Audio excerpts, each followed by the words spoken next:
자, 오늘 성경 창세기 8장 1절부터 5절까지 말씀입니다. 자, 창세기 8장 1절부터 5절까지 말씀 우리 같이 한 목소리로 봉독합니다. 하나님이 노아와 그와 함께 방주에 있는 모든 들짐승과 가축을 기억하사 하나님이 바람을 땅 위에 불게 하심에 물이 줄어들었고 깊음의 샘과 하늘의 창문이 닫히고 하늘에서 비가 그침에 물이 땅에서 물러가고 점점 물러가서 150일 후에 줄어들고 일곱째 달 곧 그 달 11의 날에 방주가 아라랏산에 머물렀으며 물이 점점 줄어들어 열째 달 곧 그 달 초하룻날에 산들의 봉우리가 보였더라. 아멘. 지난 주일 우리는 홍수 심판이 땅에 내리는 장면을 살펴봤어요. 방주로 들어가라.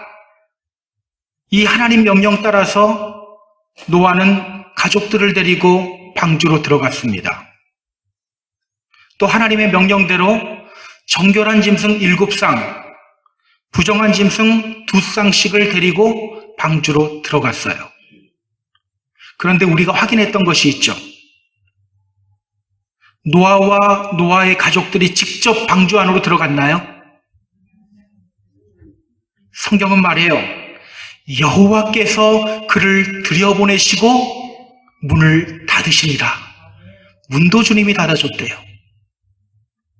여호와 하나님께서 노아와 노아의 가족들을 방주로 들여보내신 거예요.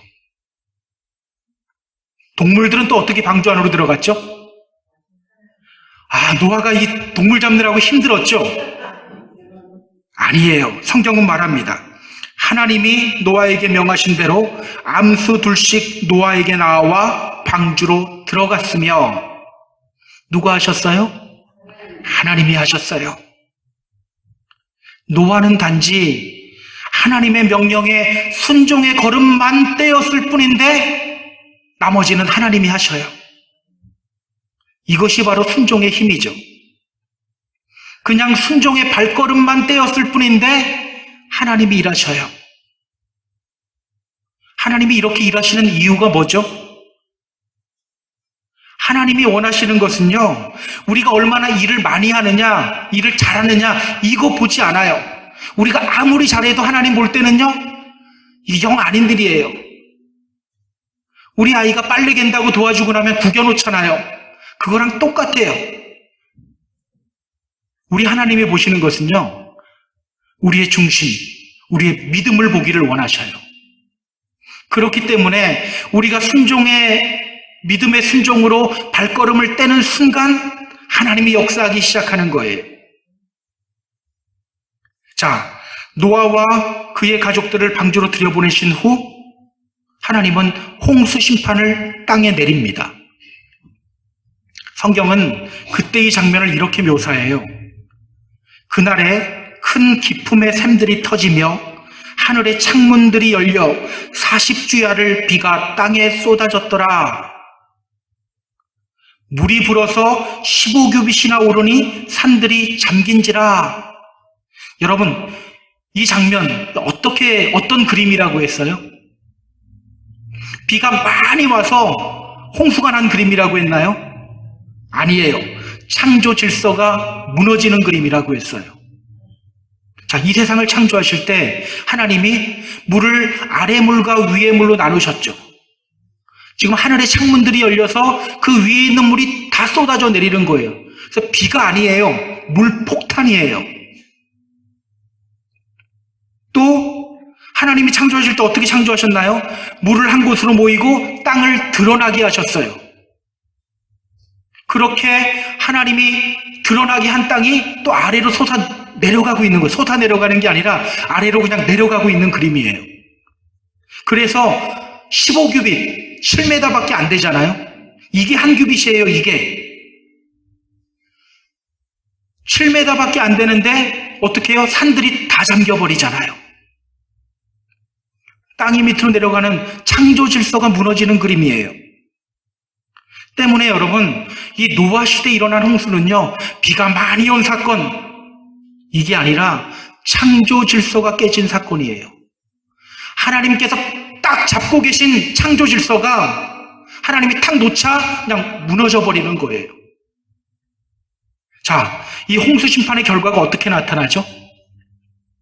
22절, 23절 보세요. 7장 22절, 23절. 육지에 있어 그 코에 생명의 기운에 숨이 있는 것은 다 죽었더라. 지면의 모든 생물을 쓸어버리시니 곧 사람과 가축과 기는 것과 공중의 새까지라. 이들은 땅에서 쓸어버림을 당하였으되 오직 노아와 그와 함께 방주에 있던 자들만 남았더라. 자, 모두가 죽어요. 누구만 남아요? 노아와 그와 함께 방주에 있던 자들만 남아요. 기억하세요. 이 모습이 마지막 날 믿는 사람들의 모습이 되어야 합니다. 그래서 오늘 우리도 구원의 방주 안으로 들어가야 되는 거예요. 오늘 본문은요, 하나님이 홍수를 이제 멈추시는 장면입니다. 제가 앞에서도 말씀드렸듯이 이 창세기는요, 믿지 않는 사람들을 위해 쓰여진 책이 아니에요. 믿는 사람들을 위해 쓰여진 책이에요. 출애굽한 이스라엘 백성들을 위해 쓰여졌잖아요. 이들이 애굽에서 430년을 살아오면서 하나님 잊어버렸거든요. 우상 숭배하며 살았거든요. 그들에게 하나님이 바로 이런 분이야 알려주는 게 바로 이 창세기예요. 또한 오늘 우리들에게도 하나님이 어떤 분인지를 알려주는 거예요. 그래서 창세기 딱 들고서 믿지 않는 사람에게 봐봐, 하나님이 창조했지? 절대 안 믿어요. 하나님이 어떤 분인지를 알려주는 책입니다. 오늘 성경이 보여주는 하나님 어떤 분일까요? 홍수를 멈추시는 하나님을 보면서 우리가 깨달아야 할 하나님의 성품, 어떤 하나님일까요? 오늘 본문을 통해서 우리가 같이 살펴보도록 할게요. 자, 본문으로 들어가겠습니다. 자, 1절 보세요. 1절. 자, 1절 같이 읽습니다. 하나님이 노아와 그와 함께 방주에 있는 모든 들짐승과 가축을 기억하사 하나님이 바람을 땅 위에 불게 하심에 물이 줄어들었고. 자, 오늘 본문은 이렇게 시작합니다. 하나님이 노아와 그와 함께 방주에 있는 모든 들짐승과 가축을 기억하사. 하나님이 뭘 하셨다고 해요? 노아와 함께 방주에 있는 사람들, 들짐승과 가축들을 다 어떻게 해요? 기억하셨대요. 기억하셨다. 오늘 우리가 주목해야 할 표현이에요.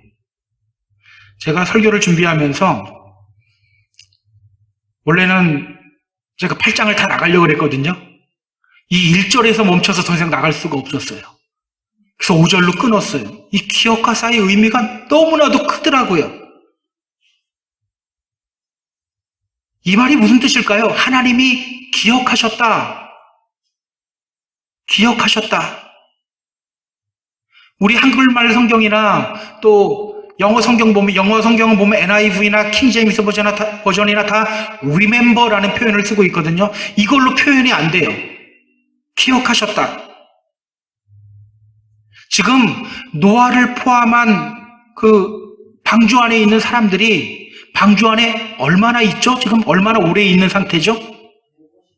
150일. 앞에 24절 보세요. 물이 150일을 땅에 넘쳤더라.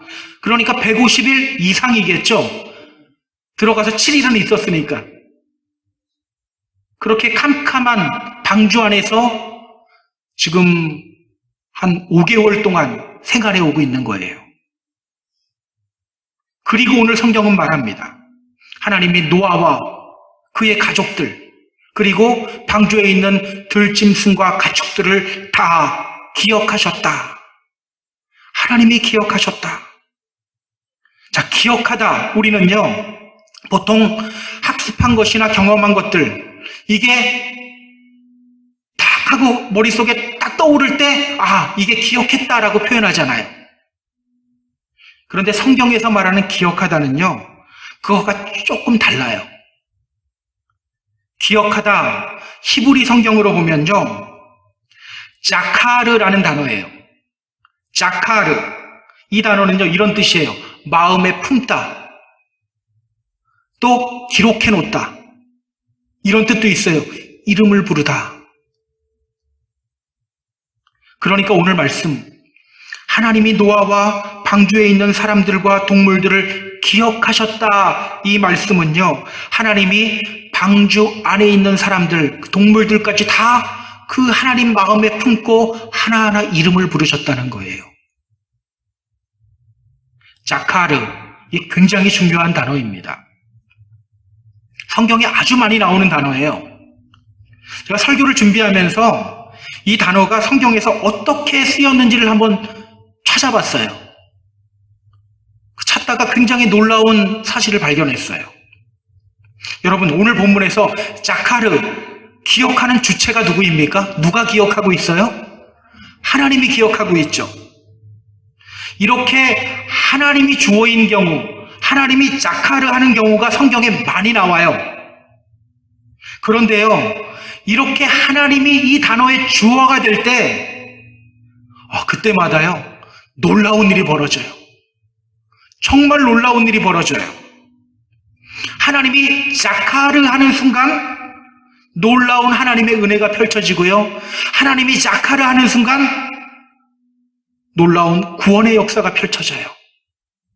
쉽게 말해서 하나님이 어떤 대상을 기억하고 생각하고 마음에 품는 순간 구원의 역사가 일어나고요. 하나님이 그 사람을 기억하는 순간 놀라운 은혜가 막 거기서 터져나와요. 우리 성경을 한번 찾아볼까요? 제가 찾기 쉽게 창세기에서만 본문을 갖고 왔거든요. 창세기 19장 29절 한번 보세요. 창세기 19장 29절.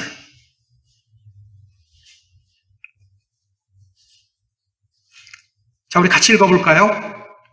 하나님이 그 지역의 성을 멸하실세 곧 롯이 거주하는 성을 엎으실 때에 하나님이 아브라함을 생각하사 롯을 그 엎으시는 중에서 내보내셨더라. 하나님이 아브라함을 생각하사 롯을 그 엎으시는 중에서 내보내셨더라. 소돔과 고모라를 심판하실 때 하나님이 누군가를 생각해요. 누구를 생각하죠? 아브라함. 여기 사용된 단어가 바로 자카르, 똑같은 단어예요. 그러자 어떤 일이 벌어져요? 하나님이 아브라함을 자카르하자 롯을 소돔과 고모라 땅에서 구원하시잖아요. 우리 성경 한 군데만 더 찾아볼게요. 창세기 30장 22절. 창세기 30장 22절.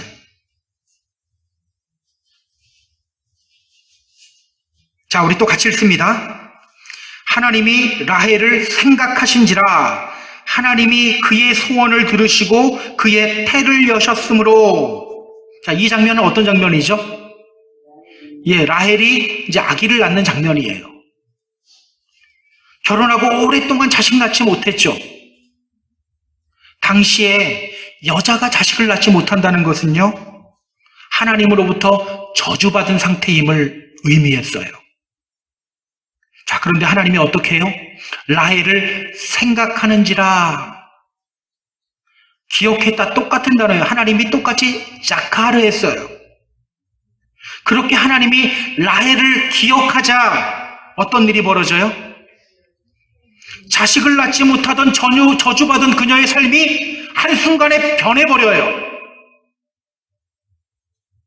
아들을 낳게 돼요. 그 아들이 누구입니까? 요셉. 그 아들이 요셉이에요. 나중에 애굽의 총리가 될 요셉이 태어나요. 하나님이 라헬을 기억하자, 생각하자, 자카르하자, 이런 일이 벌어지는 거예요. 이렇게 이 자카르라는 단어가 하나님과 연결되면요, 하나님의 일하심이 나타나요. 하나님의 구원의 역사가 나타나요. 여러분, 하나님이 노아를 어떻게 기억하셨을까요? 이제 다른 일 막 신경 쓰다가, 노아가 방주 안에 있었지? 그 동물들도 아직 방주 안에 있지, 지금? 이렇게 갑자기 탁 생각난 걸까요?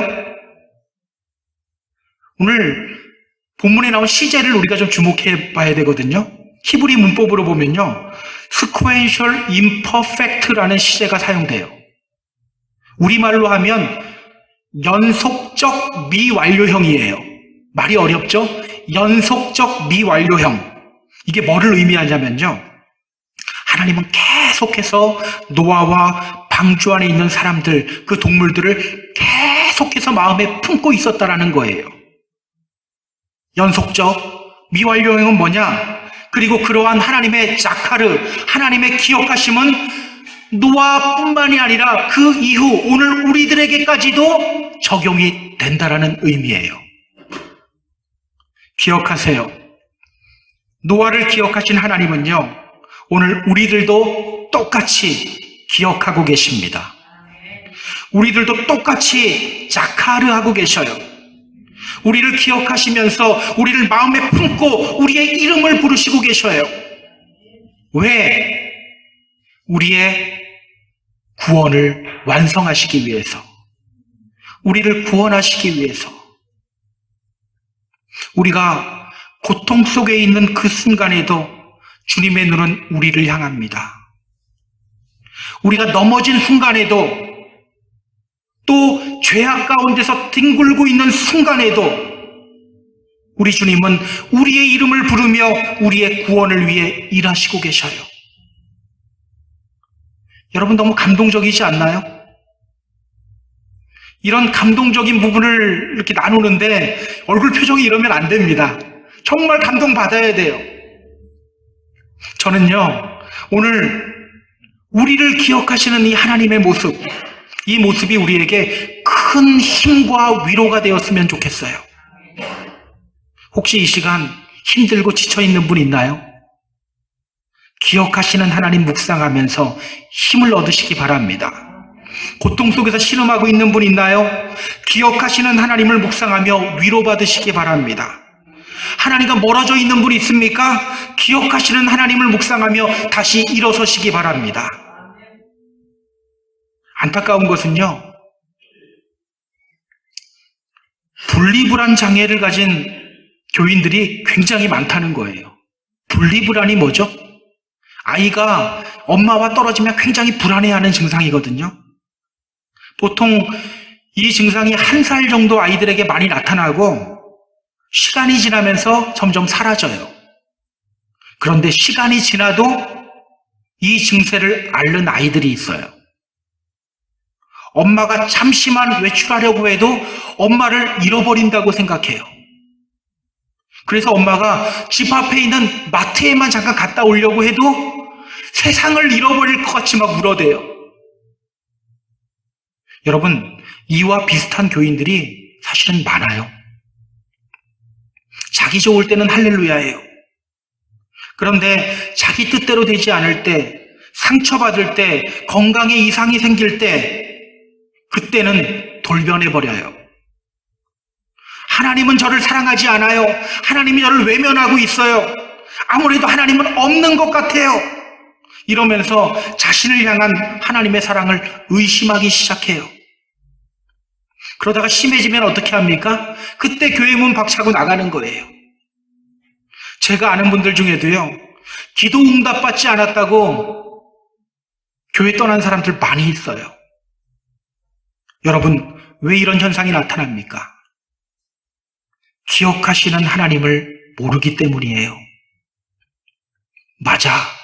하나님은 지금 이 시간에도, 이 순간에도 내 이름을 부르며 나를 마음에 품고 나를 기억하고 계시지. 여러분, 이 믿음이 없기 때문이에요. 기억하세요. 하나님은 지금 이 시간에도 우리를 마음에 품고 계십니다. 우리를 위하여 일하시고 계십니다. 우리를 향해 이렇게 말씀하셔요. 너는 내 아들이다. 너는 내 딸이다. 오늘날 내가 너를 낳았다. 내가 너희를 고아와 같이 버려두지 아니하리라. 이것이 바로 하나님이 기억하셨다, 이 말씀에 담긴 하나님의 마음이에요. 우리가 이러한 하나님의 마음을 깨닫게 되었으면 좋겠습니다. 혹시 이렇게 반문하는 분이 있을지도 모르겠어요. 하나님이 노아와 그의 가족들을 갑자기 생각난 게 아니라 계속 마음에 품고 있었다면 왜 그들은 지금 이 어두컴컴한 방주 안에 있습니까? 우리식으로 이야기하면요, 하나님이 나를 기억하시며 나를 위해 일하시고 계시는데 왜 지금 나의 삶은 이 모양 이 꼴입니까? 이 질문하고 똑같은 질문이에요. 혹시 오늘 우리 중에도 이런 물음이 나오는 분 있나요? 오늘 우리는요, 이 기억하다, 자카르의 의미에 대해서 조금 더 살펴봐야 돼요. 자카르, 하나님의 기억하심은요, 단순히 하나님의 일하심만을 의미하지는 않아요. 여기에 한 가지가 더 추가돼요. 성경에 보면 때를 따라 돕는 은혜라는 표현이 있죠. 때를 따라 일하시는 하나님의 은혜예요. 때를 따라 일하시는 하나님의 은혜. 하나님이 기억하시고 마음에 품고 언제 가장 적합할 때, 하나님의 때에 하나님이 일하신다는 거예요. 자, 우리 성경을 또 한번 찾아볼게요. 출애굽기 2장 23절, 24절, 25절이에요. 출애굽기 2장 23절부터 25절까지 말씀. 자, 우리 같이 읽습니다. 여러 해 후에 애굽 왕은 죽었고 이스라엘 자손은 고된 노동으로 말미암아 탄식하며 부르짖으니 그 고된 노동으로 말미암아 부르짖는 소리가 하나님께 상달된지라. 하나님이 그들의 고통 소리를 들으시고 하나님이 아브라함과 이삭과 야곱에게 세운 그의 언약을 기억하사 하나님이 이스라엘 자손들을 돌보셨고 하나님이 그들을 기억하셨더라. 자, 여기에도 똑같이 하나님이 기억하시는 장면이 나오죠. 똑같은 자카르라는 단어예요. 자, 여러분, 이스라엘 사람들이 언제 애굽으로 갔죠? 야곱 때 갔잖아요. 야곱 때 7년간의 대기근이 있었죠. 그때 갔어요. 처음 들어갔을 때는 애굽의 총리로 요셉이 있었죠. 그리고 애굽의 바로왕이 요셉을 신임했기 때문에 별 문제가 없었어요. 땅도 줬어요. 그러나 요셉이 죽고 그 다음 왕이 등극한 이후부터는 그들의 삶이 고달파지기 시작해요. 애굽 사람들의 노예가 되어서 매일 고된 노동에 시달리게 됩니다. 그렇게 400년을, 더 정확히 말하면 430년을 애굽에서 살아오고 있어요. 그렇게 이스라엘 자손들이 애굽에서 고된 노동으로 힘들어할 때 그때 하나님이 기억하셔요. 무엇을 기억하셔요? 하나님이 아브라함과 이삭과 야곱에게 세운 그의 언약을 기억하사, 하나님이 아브라함과 이삭과 야곱에게 내가 너희에게 가나안 땅을 주겠다라고 약속하셨죠. 그 약속을 기억하신 거예요. 그리고 그 약속 기억하자 어떤 역사가 펼쳐지기 시작합니까? 그때서부터 이제 출애굽의 역사가 펼쳐지기 시작하는 거예요. 자, 여기서 우리의 질문. 하나님이 기억하시고 일하시는 하나님이라면 왜 이렇게 고통받을 때까지 기다렸나? 고통받을 때까지도 아니죠. 고통받은 다음에 한참 기다린 거잖아요. 좀 더 빨리 일하시면 더 좋은 거 아닌가? 여러분, 하나님은 왜 이때 일하시기 시작하셨죠? 하나님은 왜 이때 일하시기 시작하셨을까요? 성경 한 군데 더 찾아봐야 돼요. 너무 많이 찾으니까 귀찮죠? 그래도 찾을 겁니다. 너무 중요하기 때문에 창세기 15장 확인해 보세요. 창세기 15장 13절 14절입니다.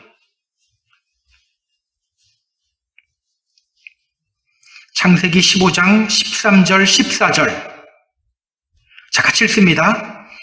여호와께서 아브라함에게 이르시되 너는 반드시 알라. 내 자손이 이방에서 객이 되어 그들을 섬기겠고 그들은 400년 동안 내 자손을 괴롭히리니 그들이 섬기는 나라를 내가 징벌할지며 그 후에 내 자손이 큰 재물을 이끌고 나오리라. 자, 하나님이 아브라함에게 어떤 말씀하셨나요? 너의 자손이 이방에서 객이 되어서 그들을 섬길 것이다. 바로 애굽 사람 섬기는 이 이야기를 하시는 거예요. 그리고 400년 동안 괴로움 당할 거래요. 그러나 이렇게 말씀하시죠. 내가 그 나라를 징벌할 것이고 그 후에 너의 자손들이 큰 재물을 이끌고 나올 거다. 여러분, 이스라엘 사람들이 출애굽할 때 어떻게 나왔죠? 들어갈 때는 몇 명이 들어갔는지 아세요? 70명 들어갔어요. 나올 땐 몇 명이 나옵니까? 장정만 60만 명.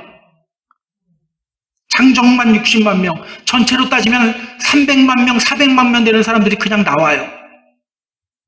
빈몸으로 나오나요? 출애굽기 12장 37절, 38절 보면 이렇게 말해요. 유아 외에 보행하는 장정이 60만가량이요. 수많은 잡족과 양과 소와 심이 많은 가축이 그들과 함께 하였으며. 그러니까 여러분, 이 모든 것들은요, 다 하나님의 큰 그림이었던 거예요. 이스라엘을 큰 민족으로 만들기 위한 하나님의 큰 계획이었던 거예요. 그렇게 때가 되었을 때 하나님은 이스라엘을 위해 일하시기 시작하시고 출애굽의 역사를 펼쳐 나아가시는 거예요. 기억하세요. 하나님의 일하심은요, 하나님의 기억하심과 일하심은 그냥 일하는 게 아닙니다. 하나님의 때, 가장 적절한 때, 그때 하나님이 일하시기 시작합니다. 우리 주님은요, 그래서 때를 따라 일하시는 분이세요. 때를 따라 일하시는 분. 그렇다면 여러분, 하나님이 노아와 그와 함께 있는 방주에 있던 사람들, 또 각종 들짐승들과 가축들을 기억하셨다, 이 말은 어떤 뜻입니까? 드디어 하나님의 때가 되었고 하나님이 노아와 방주 안에 있는 사람들과 동물들을 위해서 일하시기 시작했다는 뜻이에요. 오늘 우리가 기억해야 할 하나님의 모습이에요. 철학에 보면요, 이신론자들이 있어요. 계몽주의 시대 때 나온 철학사상인데요. 그들은 하나님에 대해서 믿어요. 믿는데 뭐라고 하는지 아세요? 하나님은 이 세상을 창조하신 이후에 손 놓고 있다라고 말해요. 아무 일도 안 하고 있대요. 성경은 뭐라고 말합니까? 아니다. 지금 이 시간에도 우리들을 위하여, 나를 위하여 일하시고 계신다. 오늘 성경이 말하는 메시지예요. 오늘 주님은 일하십니다. 그리고 언제? 가장 적합할 때, 하나님의 때에 당신의 역사를 이루십니다. 뭐든지 때가 중요하죠. 타이밍이 중요해요. 나는 지금 배가 너무 부른데 어떤 분이 나를 생각해서 막 음식을 입에 막 넣어줘요. 그 음식이 기쁨일까요? 고통일까요? 예, 음식은 배 고플 때 주면 기쁨이에요. 이것도 때를 맞춰야 되더라고요. 낚시도 타이밍이 중요하죠. 물때도 봐야 되고, 물이 들어올 때인지 나갈 때인지 이거 다 잘 봐야 돼요. 하나님의 일하심이 이와 같습니다. 하나님의 시간에, 우리에게 가장 좋은 시간에, 내가 이 시간이 가장 좋은 시간이라고 생각해도 나의 머리털까지 다 세시고 처음과 끝을 다 아시는 하나님은요, 언제가 가장 좋은 때인지를 아셔요. 바로 그때 하나님이 본격적으로 일하기 시작하는 거예요. 여러분, 우리가 왜 자꾸 하나님에 대해서 오해를 합니까? 때를 따라 도와주시는 하나님의 은혜를 잊어버리기 때문입니다. 나의 타이밍에만 초점 맞추기 때문이에요. 내 시간밖에 그냥 나 주님 해야 되는데 입으로는 주님 하면서 실제로는 다 나예요. 그렇기 때문에 자꾸 하나님을 오해하는 거예요. 성경에 보면요, 아주 좋은 예가 있어요. 마르다와 마리아. 오빠 나사로가 죽어가자 그녀들은 재빨리 예수님께 사람을 보내요. 사람 보냈다는 건 예수님이 어디 있는지 안다는 거잖아요. 그러면 계산 다 될 거예요. 여기서 거기까지 가는데 시간이 얼마나 걸리고 예수님이 듣자마자 오면 시간 얼마 걸리니까 되겠다 싶을 거예요. 자, 사람을 보냅니다. 그런데 그 소식을 들은 예수님의 반응이 이상하죠. 이머전시 상황이잖아요. 그런데 바로 일어나서 나사로의 집으로 가지 않아요. 시간을 질질 끌어요. 언제까지? 나사로가 죽을 때까지. 그리고 나사로의 집으로 향합니다. 예수님이 도착했을 때는 나사로는 이미 죽은 지 4일이나 지난 후였어요. 자, 그때 마르다와 마리아가 예수님께 어떻게 반응합니까? 성경은 이렇게 말합니다. 마르다는 예수께서 오신다는 말을 듣고 곧 나가 맞이하되 마리아는 집에 앉았더라. 마르다는요, 그래도 예수님 마중하러 가요. 섭섭해도 가요. 그런데 마리아는 어떻게 해요? 그냥 집에 앉아 있어요. 제대로 삐친 거예요. 이 모습 보면 그냥 이런 장면이 생각나요. 한 3일 굶은 시어머니가 며느리 째려보는 것과 똑같은, 제대로 삐져 있어요. 그렇다면 여러분, 마르다는 괜찮았나요? 나중에 마르다가 어떻게 하죠? 예수님이 나사로 무덤 앞에서 돌을 굴리라고 해요. 그때 마르다가 하는 말, 이게 과간이에요. 주여, 죽은 지 나흘이나 돼서 벌써 냄새가 납니다. 안 그런 척하면서, 예수님 믿는 척하면서 제대로 공격하죠. 마르다도 똑같이 예수님께 자신의 섭섭한 마음을 표시해요. 당신이 늦어서 지금 오빠가 죽은 것 아닙니까? 왜 시간 딱딱 못 맞춥니까? 왜 타이밍을 딱딱 못 맞춥니까? 여러분, 예수님이 이렇게 늦게 도착하신 이유가 뭡니까? 죽은 나사로 살리기 위해서예요. 죽은 자의 부활을 소개하기 위해서예요. 그리고 하나님께 영광 돌리기 위해서예요. 그런데 그 기쁘신 뜻을 알지 못하고 자기 시간, 자기만 있자 어떻게 됩니까? 이렇게 섭섭한 마음 표시하는 거예요. 집에서 뒤돌아 앉아서, 보통 때는 예수님 발 아래서 말씀 듣겠다고 일도 안 하면서 가던 그 마리아가 이제는 뒤돌아 앉아서 집 안에 있어요. 마르다는 나가면 뭐합니까? 뒤로 이렇게 돌려치기 하는데, 그때 예수님이 큰 소리로 말씀하시죠. 나사로야, 나와라! 그러자 나사로가 무덤 가운데서 나옵니다.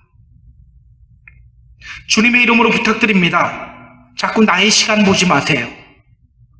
주님께 집중하며 주님의 시간표에 나를 맡겨야 합니다.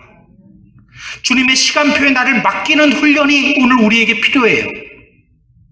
여러분, 그 훈련 어떻게 받아야 하죠? 말은 쉬운데 주님의 시간표에 나를 맡기는 훈련, 이거 어떻게 받아야 합니까? 우리 이렇게 반문할 수 있어요. 자, 우리가 주님의 시간표 알 수 있습니까? 모르잖아요, 우리는. 우리가 어떻게 하나님의 깊으신 뜻을 압니까? 우리는 주님의 시간표 잘 몰라요.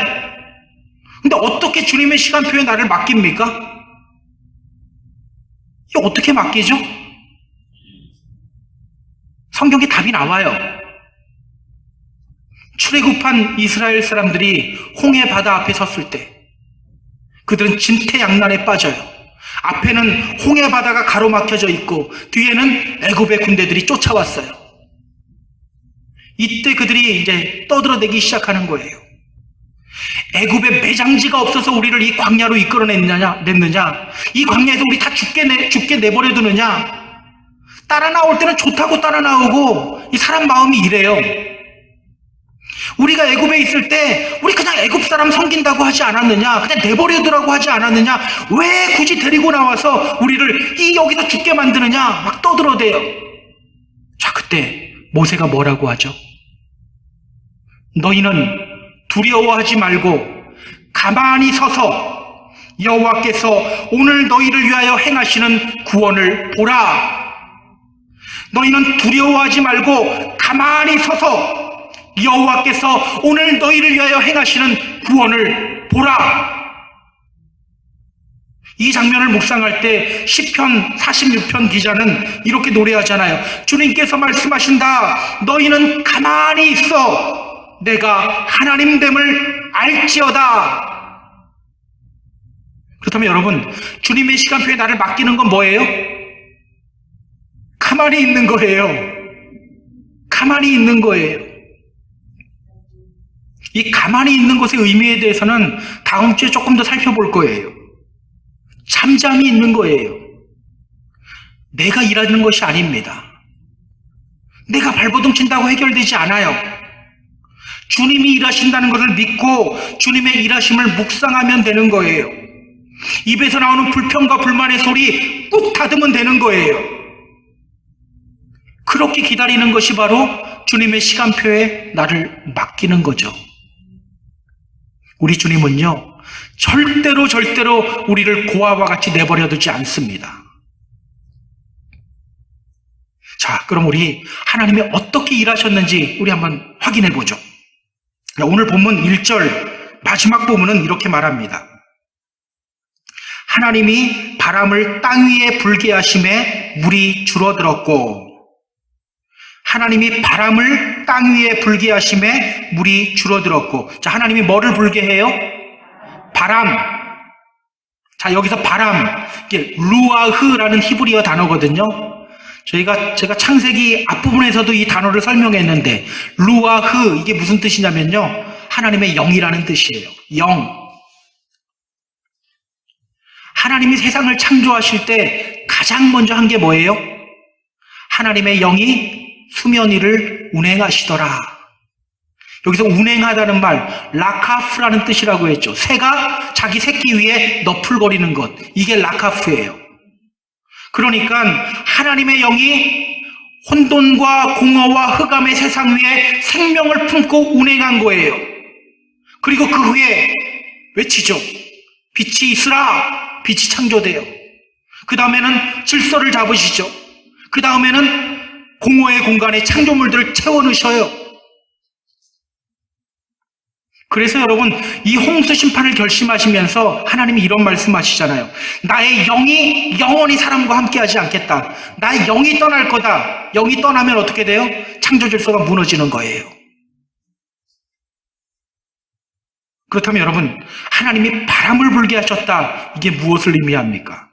하나님이 다시 창조 질서를 잡으신다는 거예요. 자, 2절, 3절, 4절, 5절 이렇게 말합니다. 깊음의 샘과 하늘의 창문이 닫히고 하늘에서 비가 그침에 물이 땅에서 물러가고 점점 물러가서 150일 후에 줄어들고 일곱째 달 곧 그 달 11의 날에 방주가 아라랏산에 머물렀으며 물이 점점 줄어들어 열째 달 곧 그 달 초하룻 날에 산들의 봉우리가 보였더라. 자, 물이 점점 줄기 시작하죠. 원래 물 하면 히브리어로 마임이라는 단어인데, 이 성경에서 마임이라는 단어 되게 중요하거든요. 우리 요한계시록 한번 상상해 보세요. 사탄이 어디 위에 서 있습니까? 바다 위에 서 있잖아요. 물은요, 사람을 정결케 하는 도구가 되기도 하지만 또 심판의 도구로 많이 사용돼요. 자, 그 물이 어떻게 돼요? 줄어들기 시작해요. 나중에는 산들의 봉우리가 보이기 시작해요. 자, 산들의 봉우리가 보인대요. 창조 질서가 잡히는 그림이죠. 우리 앞에서 봤잖아요. 15규빗 7m밖에 물 안 불었는데 산들이 다 가라앉았잖아요. 근데 이제는 보이기 시작해요. 뭐예요? 이제는 다시 창조 질서가 잡히고 있는 그림입니다. 내려앉았던 땅이 다시 올라온 거예요. 자, 그런데 여러분, 여기서 중요한데요. 하나님은 왜 물을 줄어들게 하는데 바람을 이용하셨을까요? 왜 성경은 여기서 그냥 하나님의 영이라고 하지 않고 또 바람이라고 표현할까요? 햇빛 쨍쨍하게 빠르게 째면 안 됩니까? 그게 더 빠를 것 같은데, 우리 생각에는. 여기 굉장히 심오한 뜻이 있습니다. 자, 보통 말리는 역할, 우리는 태양을 생각하죠. 예전에 우리 빨래들 다 밖에서 널었잖아요. 언제 빨래 밖에 넣습니까? 햇빛 좋을 때, 야, 오늘 햇빛 좋다, 빨래 좀 널어라. 특히 고대 시대에는요, 물을 말리는 역할은 태양의 몫이라고 생각했어요. 그리고 그들이 나온 애굽 땅, 애굽의 바로왕, 이 바로왕은 어떤 신으로 추앙받고 있습니까? 태양 신으로 추앙받아요. 그런데 여러분, 홍해 건너는 장면 생각해 보세요. 하나님이 그 홍해를 물을 어떻게 말리셨어요? 밤새 바람 불게 해서 말리셨어요. 그렇다면 여러분, 오늘 성경이 하나님이 바람을 불게 해서 물을 줄어들게 만들었다, 이렇게 말하는 이유가 뭘까요? 하나님이 일하신다는 거예요. 하나님이 일하신다. 너희들 지금까지 애굽의 바로가 일하는 줄 알았지? 아니야. 하나님이 일하셔. 자꾸 뒤돌아보지 말라는 겁니다. 사람에게 가서 기웃기웃거리지 말라는 거예요. 하나님이 도움이시고 하나님이 나의 방패시니까 어디로 가야 된다? 하나님께로 가야 된다는 거예요. 일하시는 분은 하나님이시니 우리가 어디로 가야 된다? 하나님께로 가야 된다는 거예요. 기억하세요. 하나님이 일하십니다. 다 하나님이 하셔요. 이건 맡기고 이건 믿고 우리가 주님께 집중하는 삶을 살아가는 저와 여러분이 되었으면 좋겠어요. 사람의 말, 환경이나 상황, 우리 여기 휩쓸리지 말았으면 좋겠습니다. 늘 주님 묵상하며 주님의 일하심에 나를 좀 맡기시기 바랍니다. 예전에 제가 속회하면서도 좀 소개를 했었는데요. 새롭게 하소서라는 프로에서 가수 이수영 씨가 나왔던 적이 있거든요. 제가 그 내용을 좀 소개하고 말씀을 좀 정리하려고 합니다. 그녀의 아버지는요, 그녀가 10살 때 교통사고로 돌아가셨어요. 그때 그 전화 받고 병원으로 달려가던 엄마의 모습이 그녀는 늘 생생해요. 전화 받자마자 머리만 안 다치면 돼. 머리만 안 다치면 돼. 그러면서 병원으로 달려갔거든요. 그런데 그 아버지는 교통사고로 세상을 떠났어요. 그러던 중 그녀는 고등학교 시절 하나님을 만납니다. 그녀의 마음에 주님이 찾아오셨고 상처받은 그녀의 마음을 어루만지셨어요. 그녀의 마음속에 있는 상처와 고통들이 변해서 기쁨이 돼요. 그렇게 그녀는 예배하고 기도하고 전도하는데 온 힘을 쏟아요. 그러던 중 또 한 통의 전화를 받게 됩니다. 엄마가 교통사고 당했다는 전화. 예전에 아버지가 돌아가셨던 모습이 오버랩되는 거예요. 자기도 병원으로 달려가면서 엄마가 했던 그 말을 또 되뇌입니다. 머리만 안 다치면 돼. 머리만 안 다치면 돼. 하나님, 우리 엄마 머리만 안 다치게 해주세요. 이러면서 달려가는 거예요. 그러나 그녀의 엄마 역시 그 교통사고로 세상을 떠나요. 그런데요, 그 순간 그녀가 돌변해버려요. 자신의 목에 있던 십자가 목걸이를 떼버리고 그때 병원에 있던 주지스님이 있었는데 그 주지스님 바지가랑이를 붙잡고 우리 엄마 살려달라고 계속 외쳤던 거예요. 우리 엄마 좀 살려주세요. 그녀는요, 그때를 이렇게 회상해요. 그때 제가 하나님 손을 스스로 놨습니다. 그때 제가 하나님 손을 스스로 놨습니다. 그녀는 생각해요. 하나님이 어떻게 나에게 이럴 수 있어? 내가 1년에 전도만 300명을 했는데 어떻게 나에게 이럴 수가 있어? 하나님께 복수하기로 마음먹어요. 나는 이제 하나님 없이 살아갈 거야. 반드시 성공해서 하나님께 본때 보여줄 거야. 얼마나 독하게 마음먹었는지 장례식 날 딱 첫날만 울고 둘째 날서부터 웃었대요.